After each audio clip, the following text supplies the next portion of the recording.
सबसे पहले आप सबको मेरी प्यार भरी नमस्कार। एक बार ओशो जी एक हास्य भरा वाक्य सुनाते हैं कि एक नसरुद्दीन होता है और उसकी वाइफ होती है। तो वाइफ अपने पति यानी कि नसरुद्दीन से पूछती है कि तुम्हारा बिहेवियर कैसा है। कभी कभी तो तुम बहुत ही मैनली बिहेव करते हो, जैसे पुरुष की तरह बिहेव करते हो, पर कभी कभी तुम्हारा बिहेवियर ऐसा हो जाता है जैसे तुम एक स्त्री हो। ये क्या चीज़ है, ये मुझे कुछ समझ में नहीं आ रही। तब नसरुद्दीन जी उससे कहते हैं कि ये इसलिए है क्योंकि मैं मेल भी हूँ और फीमेल भी, मैं नर भी हूँ और मादा भी, क्योंकि मैं उन दोनों से ही बना हूँ। तो आंसर बिल्कुल सही है, लॉजिक भी सही है, क्योंकि हर इंसान का जन्म एक नर और एक मादा से ही होता है।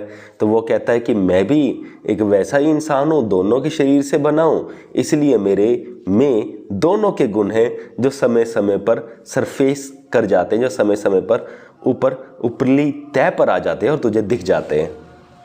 और साथ में ओशो जी एक बात और भी कहते हैं कि आपने भी अपनी लाइफ में ये अनुभव किया होगा कि जब एक नर यानी कि एक पुरुष या एक मर्द या एक औरत, है ना, पुरुष औरत, जब ये जवान होते हैं तो उस वक्त जो पुरुष होता है वो अग्रेसिव होता है, उसमें जो पुरुषों जैसे ही वो होते हैं, कैरेक्टरिस्टिक्स होते हैं। दूसरी ओर जो औरत होती है उसमें भी औरतों जैसे ही कैरेक्टरिस्टिक्स होते हैं, लड़कियों जैसे ही कैरेक्टरिस्टिक्स होते हैं जब ये जवान होते हैं। पर जैसे जैसे इनकी उम्र बढ़ती जाती है, जो ये पुरुष होता है तब इसका बिहेवियर फेमिनिन हो जाता है, इफेमिनेट हो जाता है। और जैसे जैसे एक लड़की की उम्र बढ़ती है तब इसका, जब बहुत ज़्यादा उम्र बढ़ जाती है, इसका बिहेवियर अग्रेसिव हो जाता है, पुरुष की तरह हो जाता है।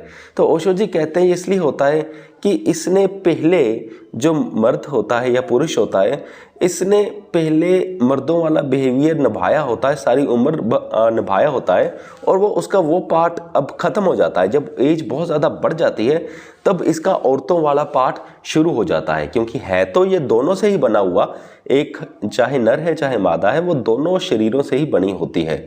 तो इसके जो कैरेक्टरिस्टिक्स, जो मर्द के कैरेक्टरिस्टिक्स होते हैं वो जवानी तक ज़्यादा रहते हैं, बाद में औरतों वाली कैरेक्टरिस्टिक्स आ जाते हैं। दूसरी ओर ठीक इससे उल्टा होता है, जो दूसरा केस होता है औरतों वाला, जब ये जवान होती है तब इसमें औरतों वाले कैरेक्टरिस्टिक्स आ जाते हैं, और जब ये बूढ़ी होती है तब इसमें जो औरतों वाला पार्ट है वो फिनिश हो जाता है, फिर इसके मर्दों वाले कैरेक्टरिस्टिक्स आ जाते हैं। तो इसलिए ये देखा जाता है कि जो औरतें होती हैं जिनकी उम्र बहुत ज़्यादा हो जाती है, तो वो अपनी बड़ी उम्र में, अपनी ओल्ड एज में ज़्यादा अग्रेसिव हो जाती हैं और ज़्यादा उनका बिहेवियर रूड हो जाता है। दूसरी ओर जो मर्द होता है, जो पुरुष होता है, उसका बिहेवियर ज़्यादा काम हो जाता है, ज़्यादा वो सुनने की समर्था यानी कि बनी रहती है। इसीलिए जैसे हम बहुत बार पंजाबी फिल्मों में, तो मैंने काफ़ी बार नोटिस किया है, ऐसे बहुत सारे सीन होते हैं कि वाइफ्स अपने हस्बैंड को उल्टा पुल्टा कहती रहती है, दोनों बुजुर्ग दिखाए जाते हैं और हस्बैंड चुप करके बैठा रहता है और टॉलरेट करता रहता है, और बड़े फनी सीन बनाते हैं जो पंजाबी मूवीज़ में ऐसा दिखाया जाता है। तो ये सारी चीज़ें होती हैं। तो यही रीज़न है कि जो सांस वर्ड है, जैसे ओशो जी कहते हैं कि ये बहुत ही खतरनाक वर्ड है, क्योंकि सांस एक औरत तब बनती है जब वो अपनी एज, यानी कि उनकी एज काफ़ी हो चुकी होती है, जब वो अपने ओल्ड एज में होती है तब वो सांस बन जाती है। तो ओल्ड एज में फिर वही प्रॉब्लम आ जाती है कि क्या उसका फीमेल पार्ट तो अभी ख़त्म हो चुका होता है, और उसकी जो मर्दों और पुरुषों वाली क्वालिटीज़ होती हैं या दूसरा पार्ट होता है वो बाहर आ जाता है। इसलिए उनका हर सांस का बिहेवियर अक्सर रूड ही होता है।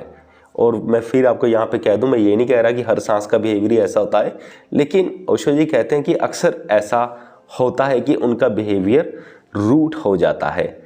तो यही रीज़न है कि जो सांस वर्ड है बहुत डेंजरस वर्ड बन चुका है। सो मुझे पूरी उम्मीद है कि आप सबको ये वीडियो समझ में आ गया होगा। इस वीडियो के डिस्क्रिप्शन बॉक्स में मैं अच्छी स्पिरिचुअल बुक्स के लिंक्स डाल दूंगा, साथ में कुकू एफएम का नाम भी डाल दूंगा और कूपन कोड भी डाल दूंगा, जिसकी मदद से आप 50% ऑफ, यानी कि सिर्फ 200 रुपये एक साल भर के लिए में आप कुकू एफएम पर सारी ऑडियो बुक्स आप सुन सकते हो। सो इस वीडियो को यहाँ तक देखने के लिए आपका बहुत बहुत धन्यवाद।